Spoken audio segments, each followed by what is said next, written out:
വന്ദേഭാരതിലെ ഭക്ഷണത്തെക്കുറിച്ച് ഒരു പരാതിയുമില്ലെന്ന റെയിൽവേയുടെ വാദം കളവാണെന്ന വിവരാവകാശ രേഖ പുറത്ത്. മോശം ഭക്ഷണം വിതരണം ചെയ്തു എന്നതടക്കം കഴിഞ്ഞ 9 മാസത്തിനിടെ 319 പരാതികളാണ് ലഭിച്ചത്.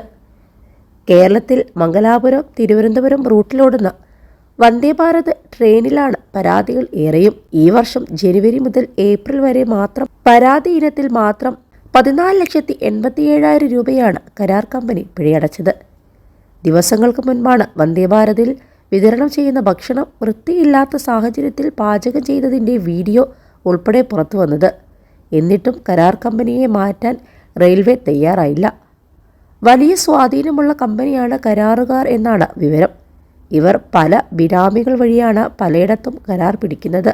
മോശം ഭക്ഷണം നൽകിയതിന് കേരളത്തിലൂടെ ഓടുന്ന 2 വന്ദേഭാരത് എക്സ്പ്രസ് ട്രെയിനുകളിൽ മാത്രം 3 മാസത്തിനിടെ 21 ലക്ഷം രൂപയാണ് പിഴ ഈടാക്കിയത്.